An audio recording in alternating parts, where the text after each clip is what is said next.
Good afternoon and welcome to The Full Scottish. My remote guests today are Professor Aileen McHarg, Professor of Public Law and Human Rights at the University of Durham, and Emma Harper, SNP MSP for the South Scotland region. Before I get to them both and we start the discussion as proper, I just want to run through the most recent coronavirus statistics. The most recent figures are 887 newly confirmed cases of COVID-19 and sadly 37 newly reported deaths of people who have tested positive. A total of 1,126,930 people in Scotland have been tested, and of these 1,039,413 tests were confirmed negative, meaning that 87,517 people in Scotland to date have been tested positive. As of last night, 1,193 were in hospital, 100 of whom were in intensive care. And very sadly, the total number of deaths in Scotland by people who have tested positive is now at 3,496. My guests this afternoon, as I've said, are both experts in constitutional and public law and human rights. And also, I'm hoping that Emma is going to give us some chat about what's going on in Holyrood, especially just as we're finishing the Tory party conference. Douglas Ross has said a lot of interesting things this week, and I wonder how that's going down. But to get back to COVID briefly, obviously the big focus at the moment is getting COVID down for Christmas. But there's some suggestion in some polls this week that people would actually rather not have too many restrictions lifted if it means we have to go back into another lockdown in January. So, Emma, what are you hearing from your constituents in the south of Scotland? Thank you. Just catching up with a bit of a delay in the sound there. The people that I'm engaging with in the south of Scotland are keen that we have a Christmas of some sort. I think everyone knows that Christmas is going to be different this year, and already there's many families planning, as my own family as well, are to pretty much have hardly any contact with others or even no contact and do a Zoom type Christmas. So it's going to be very different this year. But after we hear on the next set of measures in December 11, what's going to happen with the current councils that are in Tier 4 or other councils that are at level 2 or 3, we'll probably have a better idea in December 11 how Christmas will proceed. But we do know it's going to be very different this year.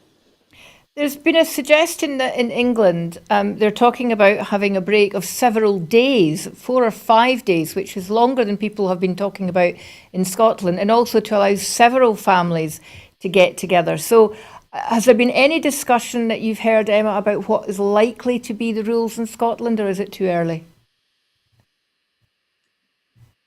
I think to make predictions and certainly to use the England as a comparison about families getting together or more than one family getting together, it appears to me that would be a real challenge, and we certainly don't want to see a spike of numbers of COVID positive people in the new year based on maybe over relaxation of restrictions, for instance, at Christmas.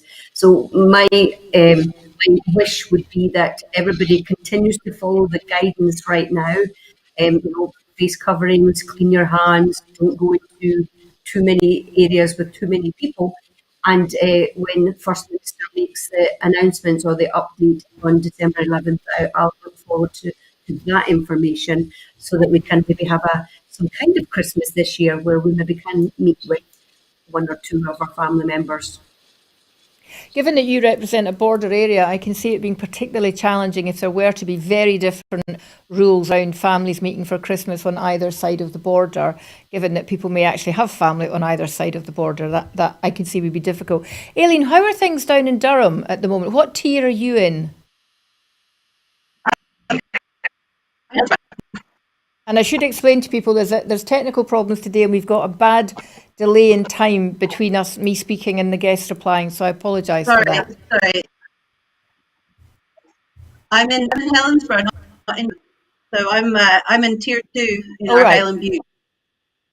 The situation in Durham is quite bad, as I understand it. There's been lots of cases among students,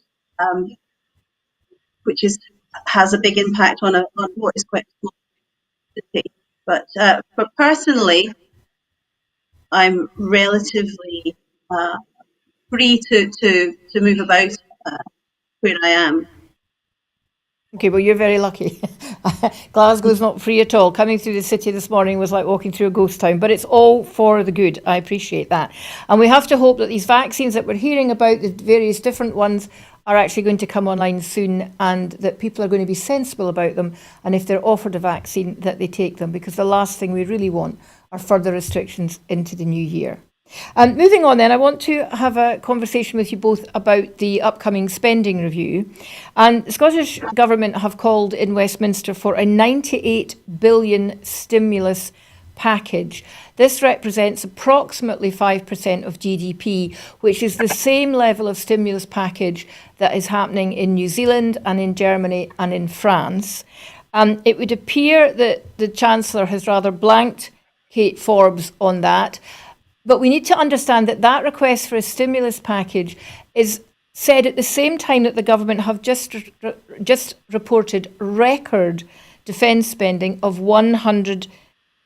16 billion pounds rather. So there seems to be a mismatch here, and they're also talking about making sure that public services are either cut or that there are pay freezes across public services. So, Aileen, what do you make of that? What do you think needs to happen in terms of a joint opposition approach, perhaps, to get the British government to actually pay attention to what's needed to help get the country back on its feet? Well, I think the good news you can take from the defence spending announcement is that this confirms that it is a government which is willing to spend money. The question really about what its priorities are. And obviously there are big questions about whether that is the right priority at this time. I think the other thing we see about this government is that it's not particularly willing to listen to anyone. So I'm not surprised that there has been a failure to.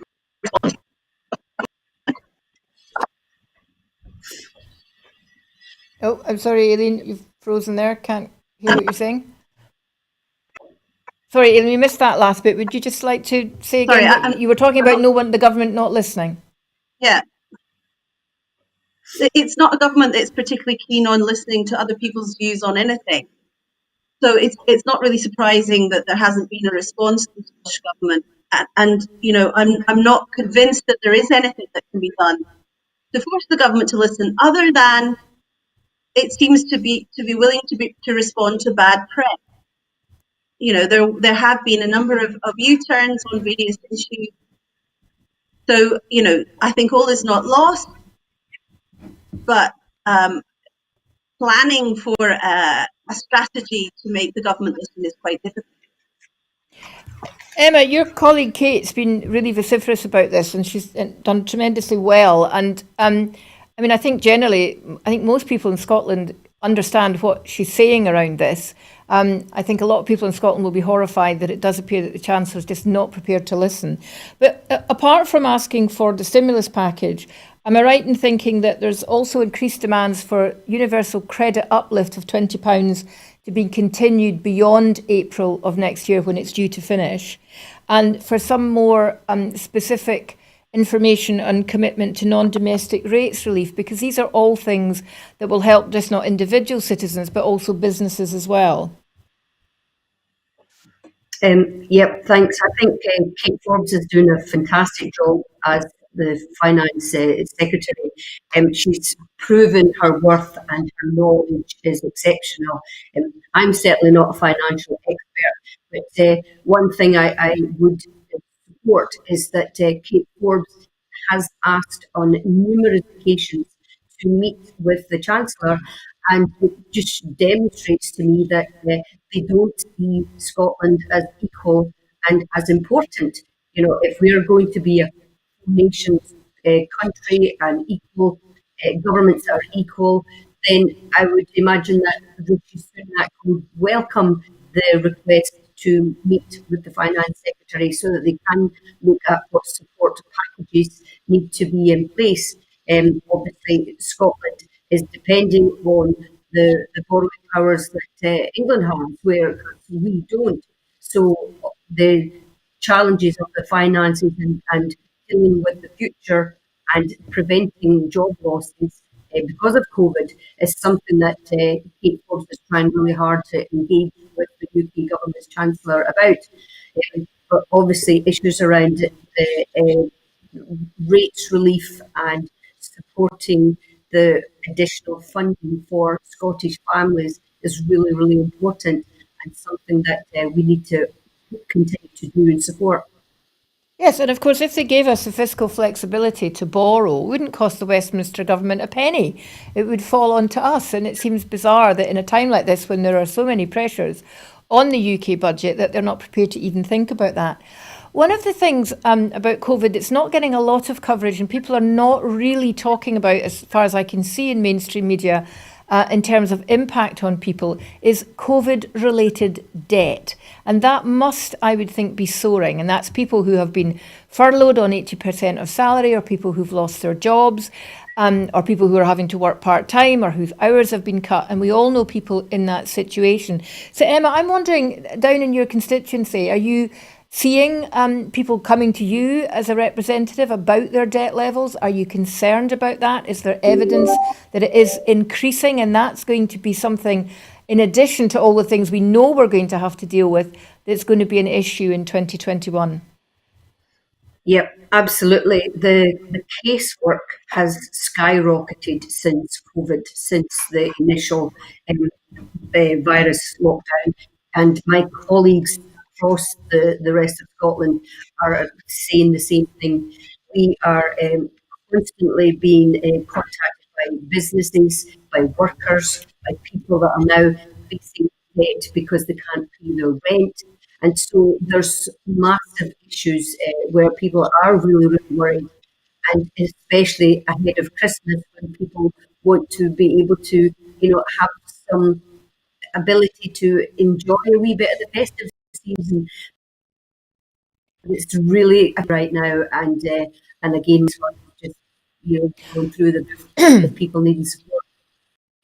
Well, I think that's the point. We all know that there's a tendency for people to get into debt anyway at Christmas. It's one of the big things that people find the most distasteful about Christmas, and the fact that cheap credit is pushed in people's directions at this time of year, added to the situation people may have got themselves into through absolutely no fault of their own. It is a big worry.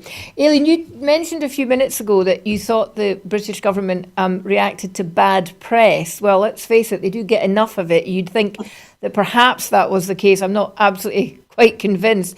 And the most recent bit of bad press to hit, which is just kind of coming out at the moment, is there is a legal challenge against the Prime Minister and Hancock, the Health Secretary, claiming that they have both acted unlawfully in the recent 3 very high-level profiled appointments to public health positions in England. None of these were advertised. These positions, I have to say, are unpaid, but none of them were advertised. There was no selection process. And there's also no evidence that any of them have particular skills that would suggest they were right to be running public health or vaccines or whatever. I mean, being chief executive of a major supermarket doesn't necessarily suggest you're in that position. So the press are dubbing it a chumocracy or a kleptocracy. We know that jobs for the boys and girls is something that has marked this government consistently. In fact, it's something that often marks many governments. What do you make of that recent piece of news to come out, adding to the image that the Westminster government are really haven't a clue how to handle COVID at all? Well, this is not the only judicial review that they're facing. There are judicial reviews in the pipeline in relation to PPE contracts. Whether they get anywhere, of course, is a different question. Jobs for the boys has been an issue, as you say, in the past. and we had the kind of Nolan principles and standards in public life introduced as a response to that.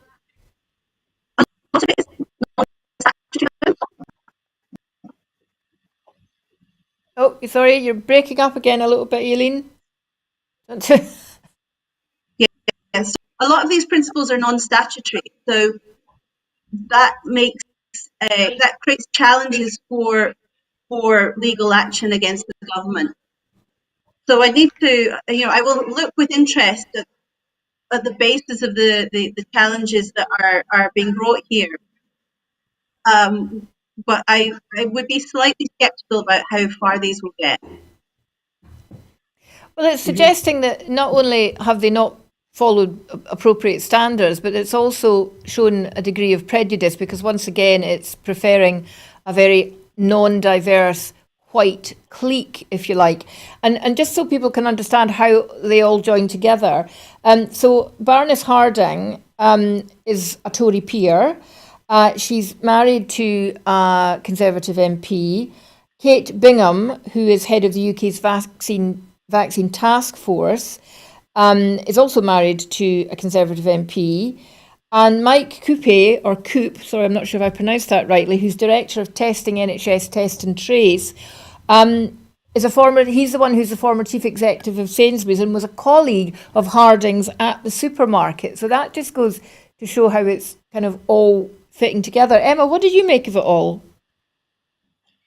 It seems that there has been a lot of pure cronyism. This is like awarding a ferries contract to a company that doesn't have any ferries.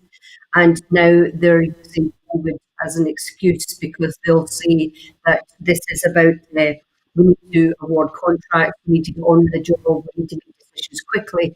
But, the whole issue of awarding PPE contracts to companies that don't even make PPE, or putting Kate Bingham in charge of vaccine rollout, and then awarding £650,000 of money for her to have a team to, convey how that's going to work. To me, it stinks of cronyism, and we've seen the interactive maps on Twitter about how everybody's connected and goes back to number 10 in some way. It is just pure, not transparent, and it's not very good. And it's not the first appointment that Harding's had. In May, she was originally appointed to head the Test and Trace programme, and now she's got the new role as head of National Institute for National Health Protection. None of these people have got a history in public administration, in public health, or immunology at all. Not a whiff of it. Apparently, it gets worse. I've just seen that apparently Hancock and Harding know each other, not just through the fact that husband is a Tory MP, but through horse racing connections. So, I mean, we have the position where we have a Prime Minister who, for so many people, is the absolute epitome of the Tory elite, the privately educated elite, who have no real connection with the voting public. And what connection they do demonstrate is one usually reserved for absolute distaste. And here are people all chums together on the horse racing circuit. You actually couldn't make it up, but it's extremely serious, because as we know, Test and Trace in England is failing completely. I think the recent figures were that over 50%, or just around 50% of people who could be traced had been traced. If we don't get that right, it doesn't matter how many lockdowns we have, things are not going to improve. Test and Trace was always been seen as the holy grail. And while I appreciate it's not easy, not only are we seeing a Test and Trace system in England that's not working, we've seen several versions of it rolled out before that just weren't compatible with half of the population's IT. Anyway, moving on from that. And back, staying with the government, with the Westminster government, and again, bad press. And Aileen, this is something I'm sure you will have very strong opinions on. The whole issue of Priti Patel and the bullying claims. So there has been a report published which has proved that she has broken the Ministerial Code and that she has met the government definition of bullying with staff. And this is something that has followed her from her previous role, and then when she moved to the Home Office. But nothing apparently is going to be done about it. So first of all, on the fact that Johnson is not prepared to take any action on this, Aileen, what do you think should be done, and how quickly? Well, there is nothing that can be done. This is a matter of convention. The independent advisors report.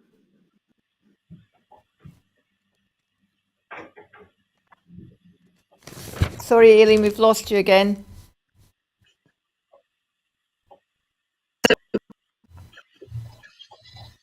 The independent advisors report is not binding. It is Johnson's decision. But, politics is what governs these kinds of issues ultimately. The problem with this is it feeds into the perception that we've just been talking about, that Johnson doesn't care about the rules, that he favours his own, his allies. We had the Cummings issue early in the year as well. So I think, this is one I would want to keep an eye on. The story is not finished. The former permanent secretary to the Home Office, who resigned, that was the issue that triggered all of this investigation. He is suing the government for constructive dismissal. So this story is not going to go away. And we have seen incidences in the past where a prime minister has tried to defend a minister, but has ultimately failed because the press doesn't let it go. So I think we need to see how this plays out in the short term. But there's also this longer term perception that could really be a problem.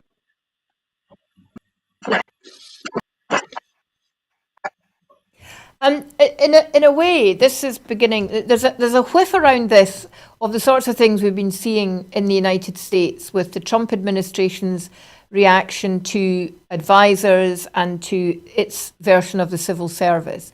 We know that Priti Patel hasn't a lot of faith in the civil service. She sees it, ironically, as an elite group of often men, older men, who are not prepared to move quickly enough or to jump when she says they must. And it feels like this is what's kind of behind this, that this is the government setting itself up in a kind of mini war amongst the civil service and ministers. And at the moment, ministers, at least in the case of Priti Patel, are on the up. But when you say, Aileen, nothing can be done, surely to goodness there is something that could be done. Boris Johnson could sack her. He could sanction her. There is now pressure from across Tory backbenches that she should go because she's not popular with a lot of Tory MPs either. Her rhetoric is so harsh and so divisive that it's causing problems for some Tory backbenchers in marginal constituencies. She's seen as a kind of unacceptable face of the Conservative Party, and my goodness, if enough of them, I would have thought, to go round. But I'm just wondering, Emma, I mean, often when we talk about bullying, it's often something that we assume that women will be the victims of. It's not often something, when we're talking about power play, that women perpetrate. And in order to be a bully, you have to meet certain criteria, if you like, and one of them is imbalance of power, which is why very often bullying is from male to female, because men tend to hold the power in most situations. But it also suggests that in order to be classed as a bully, not only have you to have an imbalance of power, you have to have hostile intent, and you must repeat the actions over a time. So that rather makes a mockery of her suggestion that this was unintentional bullying. Surely there's no such thing as unintentional bullying. Emma? My understanding is there are psychologists who accept that unintentional bullying does occur. But for me, any bullying is not acceptable. And you just said that one of the definitions was there had to be repeat incidences.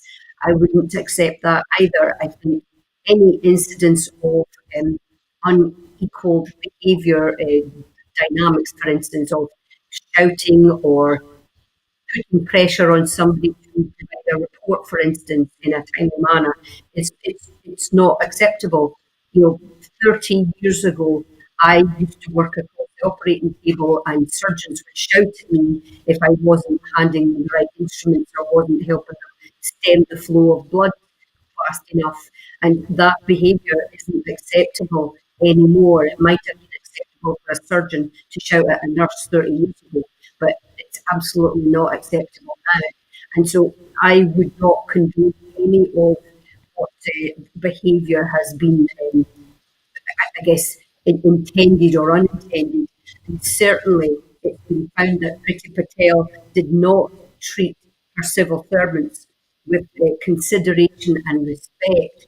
So I find it very interesting that even her her colleagues in the other benches are finding her behaviour pretty unacceptable. And maybe it is time that she goes.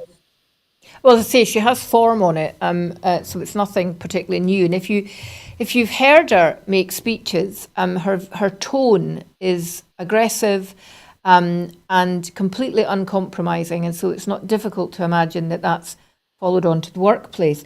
And I had listened to her so-called apology, and of course, any apology that starts with the word "if" or contains the word "but" is not an apology. An apology is, I accept that this behaviour is wrong and I completely apologise. In other words, there are no mitigating circumstances. And she almost had a sneer on her face as she said it. If I had been one of the people who had made the complaints about her, I would be absolutely furious. It's also emerged, I think, this morning that Alex Allen, who was compiling the report and who has resigned because of the way it's been received and the fact nothing's been done, was not permitted to have access to Philip Ruttman, who was one of the main witnesses. There was some reason it wasn't quite national security, but it was something of that nature.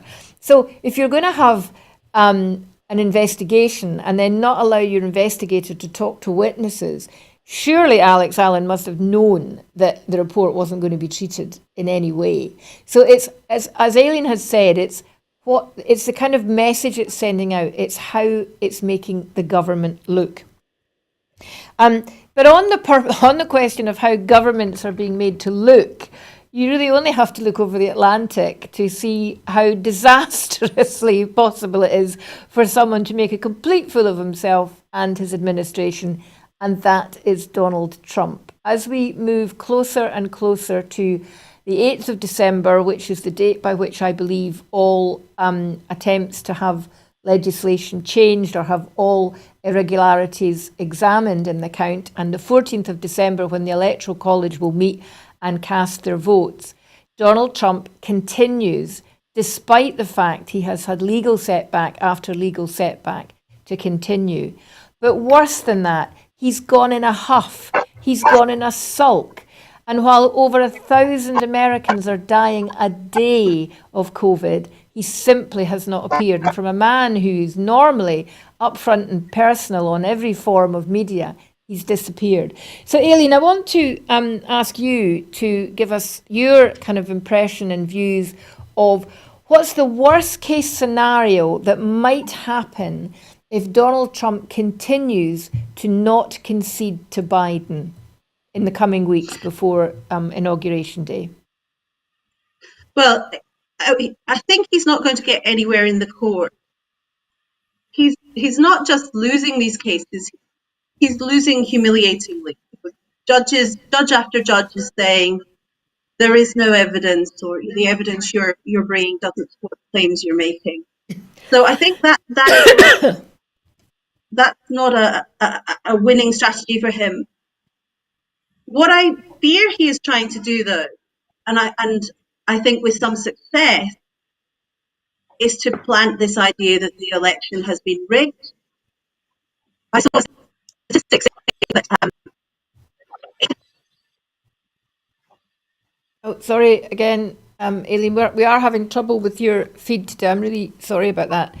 You say that you thinks he's having some success. Yes. I saw. You think he's having some success in convincing the American people the vote's been rigged? I saw a statistic that said that 88% of his voters, Trump voters, thought that the election had been rigged, which is hugely, hugely worrying. So I think his strategy is twofold at the moment. One is that he might try to rig the electoral college vote by persuading representatives from particular states to vote against the electoral outcome in their state. There is some evidence that is a strategy. The other thing that I fear he is doing is just to try to make things as difficult as possible for the Biden administration, so that we're not having the usual handover process. And one worries about, what he might be doing in the interim. So even though he does leave office,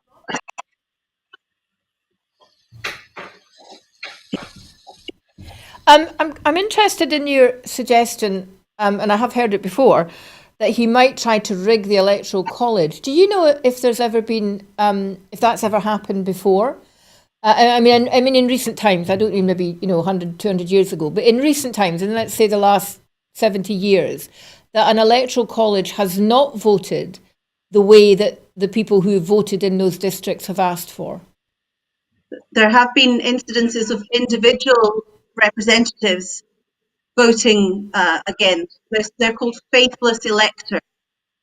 There's a couple of cases in 2016 of electors who refused to vote for Hillary Clinton. And in fact, there was a case for the Supreme Court earlier this year, which held that the states were entitled to penalise these faithless electors. But not all states do have rules. So in some states, it's just a matter of convention. And in some, and the states that do have rules have different kinds of rules. Mm.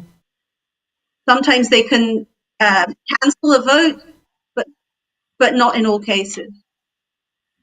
Yeah, I think the fact that the election is run by individual states rather than federally is actually a kind of strength, if you like, of the system, because it means the control. You can see where the control lies, and I guess the idea is it's going to be harder to nobble people in 50 states than it might be if it was a national election. And it's also because it's the only way that federalism, it's one of the key ways that federalism can have its place within the system, and that's absolutely right. But it is rather worrying that, as you say, individual states have such different rules. I mean, and it's rules about everything, rules about whether recounts are automatic or what percentage of recounts or whatever. And also, I wonder whether the fact that I think they have discovered about 1,000 and odd votes that were cast for Trump hadn't actually been counted in Georgia, which was reduced Biden's majority there a bit. I wonder if that's also fueling things. Emma, I'm really concerned, as are a lot of people, of a real sense of civil unrest, or maybe not civil war exactly, but real civil unrest as a result of the stirring up of Trump supporters. And if, as Aileen says, it's 88% of them, then given that a lot of these people have guns, do you think there's a real possibility that we might see violence? Definitely. I lived in California for 14 years. I did my fair amount of taking bullets out of people's abdomens and heads, and the people that seem to support the President Trump who lost, need to just face up to the fact that Trump lost, it's done, and he needs to be gracious and move on. But there is certainly concern that the people that support Donald Trump, probably a proportion of them do have weapons, and a proportion of them also, they're anti-vaxxers, they're also anti-mask wearers, and we need to be very careful about what kind of unrest is drummed up. And I'm just looking forward to Joe Biden taking over after the transition period when he's inaugurated on January the 20th. And then how are we going to see his new Vice President, Kamala Harris, take on her role? Because this is something we should be celebrating, is the fact that we've got first woman vice president in the United States. This is what we should be shouting about, and let's help Trump get out the door. I think the other thing is that the suggestion is that while this is going on and while he's building this groundswell of support, even though if inevitably, and I'm absolutely certain, the election result is not going to be overturned, but that what he's doing is actually setting up his camp, if not for himself, but possibly for family members who might want to run in 2024. And what we might see is that for the next 4 years of Biden's presidency, this constant carping, this nipping, this you didn't really get, you shouldn't have won, it was all a fix, we'll fix it in 2024, might actually be quite a major player in who the Republicans decide to put forward for the presidential nomination then. And that could be as damaging to Biden's next 4 years as not having the Senate with him, which is not yet decided because there are runoffs, but it looks like the Senate will not go with the Democrats. As a politician, Emma, how would you feel if you felt that everything that you were trying to do was being the rug was being pulled out from you by the side by somebody who was a bad loser, but who was teeing up for the next campaign? How would you deal with that? Sometimes that's the life we live every day, when the message that you're trying to put out is continuously just chipped away, and it is really difficult to get out the message of good news. One of the statistics I read was that in the last 13 years, the top 20 places of deprivation before 13 years ago were in Scotland, and now the top 20 areas of deprivation are in England. And so it shows that in the last 13 years, the SNP-led government have been doing a great job in Scotland tackling poverty. But the way that statistics can be manipulated, where then now it's all being separated to show that, well, we still have 20 places that are areas of deprivation. So it's a real challenge. I do know that I think the likes of Fox News are not as supportive as Donald Trump as they were before the election in America. But it says that it can be a real challenge, as you see, if you constantly feel that the rug is being pulled out from under your feet. I find it a challenge in many to get good news stories out as well.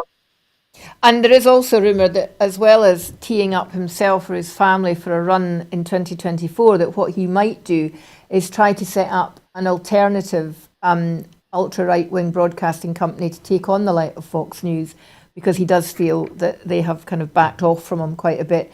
Apparently, when they called, when they called Georgia, which they actually called pretty much at the same time as everyone else, and then when they called Pennsylvania, he was on the phone to Murdoch, screaming down the phone, demanding that he retracted, and Murdoch politely declined to do so. So we might see that, and apparently that was also one of the things that Trump had said he would do if he hadn't won in 2016. So I don't think we've seen the last of Donald Trump at all. I think it's unlikely that he'll turn up at the inauguration service, which is just an unbelievably sulky little boy behaviour, but it's kind of what we've come to expect. But I think if we dismiss him as just that, as a bit of a lunatic and a bad loser, we're actually not really facing up to some of the tough things that might be coming. I really do hope that Biden and Harris are able to finally get this kind of support they need for transition, because it is actually literally killing people in America at the moment, and the whole issue of national security as well, not least the suggestion of early removal of troops from Afghanistan, where his military advisors are deeply unhappy.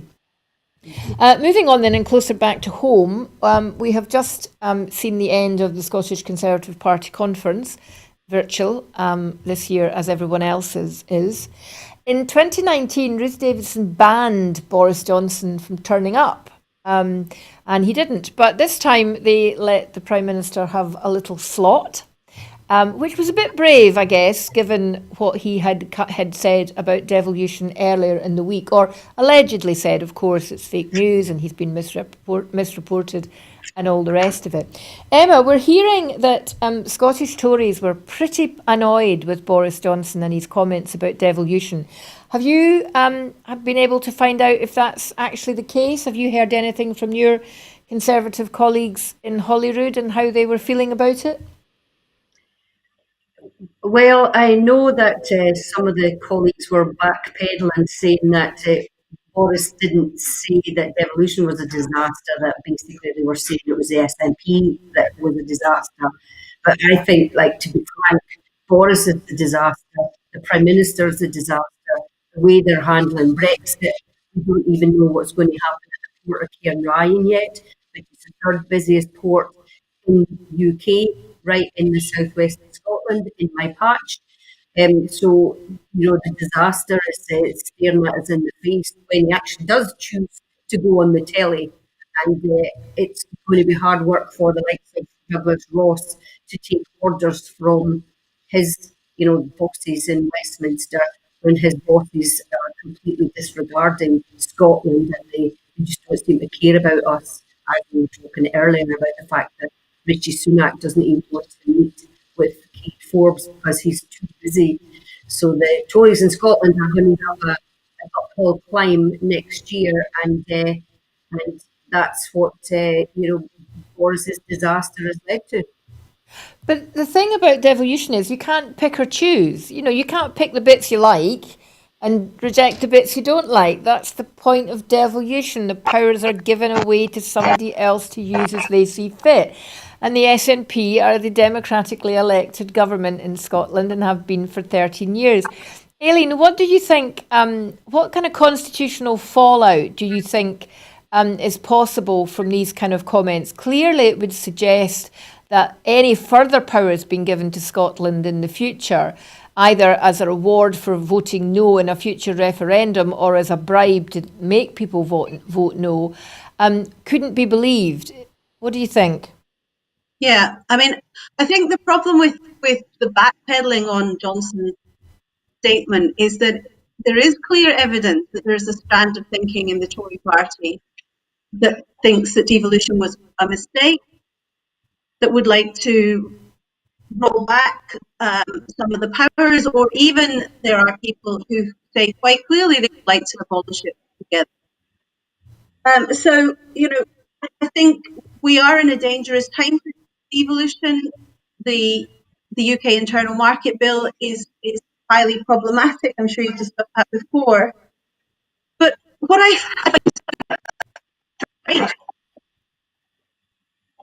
Oh, I'll wait and see if Aileen unfreezes. No, I don't think that's going to happen. Emma, do you think this makes the... Oh, hello, Aileen's back. Right, we'll try again. Sorry. Yeah, sorry. Yes, no, what I think is so odd is there's never an answer to the question, what do you think would have happened if devolution hadn't come into effect in 1999? Do you really think that things would be better? What do you think will happen if you attempt to abolish the Scottish Parliament? I mean, there seems to be a complete lack of... But do you think Boris Johnson... Do you think Boris Johnson's comments makes the abolition of the Scottish Parliament and the rescinding of the Scotland Act more likely? I don't think it makes it more likely. I think it just tells you something about what they might want to do. And I think it's actually maybe quite valuable that come out into the open, because the reaction to it is much horror from his colleagues in Scotland, as well as everyone else, because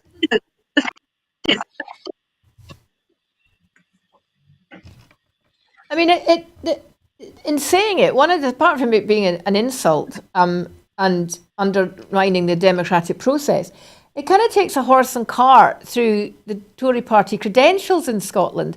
Because it wasn't for devolution, the Conservatives would not have had the base that they do, that they are now the biggest the second party. They've not that spot. And that surely has to all... It's interesting that, for me, I've got Conservative MSPs in the south of Scotland, but I certainly know that the Conservative voters, so not necessarily members, many of them are upset with this tackling of devolution. Many of the Conservative voters in my area actually support independence. So this issue of just dissing Scotland, dissing devolution, saying it's a disaster, for Boris Johnson to say that to in a message to his own party, and then he comes out and says to journalists that, well, that's not really what I said. So you have to ask, well, what is his true thoughts? So, for me in my area, I know that many people support the democratic will of the people, and that's what needs to be supported. So, and we must remember that the majority of people in Scotland voted for SNP constituencies, and that is what democracy is in Scotland. And maybe Boris Johnson needs reminded that if it hadn't been for devolution in the individual nations in the UK, there wouldn't have been devolution in London, and there wouldn't have been a London mayor. So he's got a short memory. The Tory party conference, as I say, has just finished, and Johnson spoke at it. It was a pretty anodyne speech, really. But if you had come from overseas and didn't know anything about the Scottish Tories before this weekend and had switched on, you might be surprised that suddenly this seems to be the party of the green economy, and suddenly it seems to be the party of believing in community. Now, I'm absolutely certain that a certain Tory Prime Minister several years ago told us, as she rummaged in her handbag, that community was dead. But no, Ross is all about we must support our communities, and he's all about ironically, in the sense of devolution, he's all about taking powers back from Holyrood and giving it to local councils. Now, in that's not only a Tory stance. To be honest, I don't think it is a Tory party stance. I think it's just something he's come up with to try and deflect away from all that bad press that Aileen's been talking about today. So, Emma, what did you make of this suggestion that the Tories are now the government, or want to be the government of local government? Does that sound credible to you? It just sounds like they're making statements to try and take control of wherever they think they can control the purse. It is interesting because Douglas Ross voted against the councils in England and getting more money. So his voting record says one thing, but then he's speaking about supporting local or further local devolution. I think it's all about controlling that we can control and benefit where they think that their own wallets will benefit. I think my understanding is he voted for a 28% cut to local councils in Westminster elections. So it seems like he's talking out of both sides of his face with this one. Yeah, and also just this week, the Local Government Association in England has predicted that there's a 4 billion shortfall as a result of COVID, and that the government are not intending to make that up. And they said, if you don't, then we will have to slash public services. So it does kind of imply that they're certainly in Westminster, their belief in the importance of local government doesn't match what's being said up here. Are we perhaps seeing an attempt to shift and show more clear water between the Tories in Westminster and the Tories in Holyrood? Aileen, do you think? Are we perhaps about to see the breakaway of a Scottish Tory party? Well, that's been talked about before and rejected. That was Murdo Fraser's leadership pitch, I think. I think Douglas Ross, is recognising that Boris Johnson is a real problem for the Tory party in Scotland. But whether that will result in a complete break, I don't really know. I don't know enough about internal Tory party politics. On the question of local government, though, I think we need to admit that we have a problem with local government in Scotland. We are really under-governed. Oh, sorry, you missed that. But I want to come back to you and see if we can pick up on that again, because I think you're about to make some important points. Yeah. So the problems with Yeah. local government in Scotland. Yeah.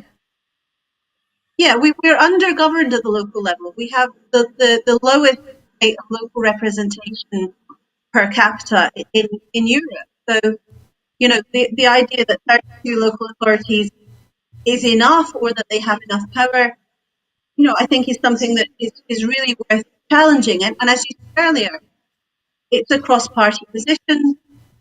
Andy Whiteman has a bill before the Scottish Parliament at the moment to incorporate the European Charter on local self-government. But the other point I think to make is that increased powers for local government has to be matched by increased funding. And, the Tories in England...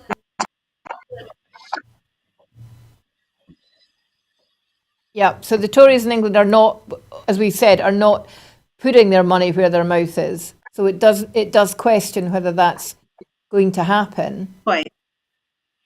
Emma, do you think we're undergoverned at local level in Scotland? I certainly see the challenges that different local authorities have. When I take evidence at Health and Sport Committee, we see that some local authorities manage certain projects, certain things pretty well, and that's part of health and social care integration would be one example. Delayed discharge in East Ayrshire are doing a fantastic job of reducing numbers. So there's some issues that obviously need to be looked at, and then how does the central government support that? And obviously across Scotland, you've got different areas which are very, very urban. Some local authority areas are a mix, and then there's very, very rural areas as well. So I think what needs to be supported is that local authorities, where they need to make decisions that benefit their own particular area, like urban versus rural. So as we're progressing with devolution, it's been 20 years, and that might seem long for some people, but in the whole process of government and then devolved local authority issues, it might be that we need to continue to support local authorities, and the ones that have the best practice in certain areas, we reflect that best practice across other areas. But I think it is the case, isn't it? Certainly in rural areas that some local authorities are massive in terms of their geographic reach, and that has to be difficult. That must make it extremely difficult to govern. It must make it extremely difficult to come up with policies that suit all different parts of an area. And you must know that yourself from the south of Scotland, I would think, and it's clearly been a complaint from people in the north of the country and the islands as well. In addition, though, to making out that he was going to be all nice and cosy with local authorities, the other thing he said, which was, I guess, to be expected, was that he would work with everyone and anyone in order to stop the breakup of the union, and also to get Tory policies enacted. So it sounds like he's reaching out to the Lib Dems and Labour to not just get the Better Together band back together, but actually to support his policies. Now, I can see Willie Rennie polishing up his shoes and getting excited about the thought of doing that, but surely to goodness, Richard Leonard is not going to be stupid enough to get back in bed with the Tories for any reason. What do you think, Emma? Well, over the years in the recent voting, we've seen Labour just decreasing in numbers massively in Galloway, for instance. And I know Douglas Ross can push for let's all be wonderful and better together and oppose the SNP. But I do not think the Labour Party will be happy to just prop up getting Tory policy through, because the Tory policy is completely opposite to what Labour wants as far as social democracy, for instance. I would be really interested to hear what Richard Leonard has to say about that next week back in Parliament, when he's asked about whether he's going to prop up a Douglas Ross coalition or something like that. I cannot see the people of the Labour Party supporting another Better Together campaign. Okay, well, I might hold you to that. Take a bet. Put a fiver on it. I wouldn't be at all surprised if they did, frankly. But as the Tories try to move towards the centre, and for many people, the SNP are a fairly centrist party in some of its policies, it does make you wonder where that ground to pick up people is going to be. And really, what happened to politics of conviction in this country between the right and the left? Just very quickly, one of the things that came to my attention the last couple of days about Brexit was we've got a trade deal. We have a trade deal, people. Yes, we have a trade deal with Canada. And guess what? It's on exactly the same terms as we have at the moment. We're sticking to EU rules. Isn't that comforting? Emma, you mentioned just a few minutes ago about the concerns about Brexit in your part of the country. Do you want to just have a quick couple of minutes on what in particular is causing people sleepless nights in the south of Scotland? Well, one particular issue is that 75% of farmers now don't support exiting the European Union. So that's pretty phenomenal. And when we are so looking at beef, sheep, dairy, supporting policies in a trade deal, for instance, the Scottish farmers want to support best food standards, best welfare, and the best way to promote our produce that's also environmentally secure, for instance.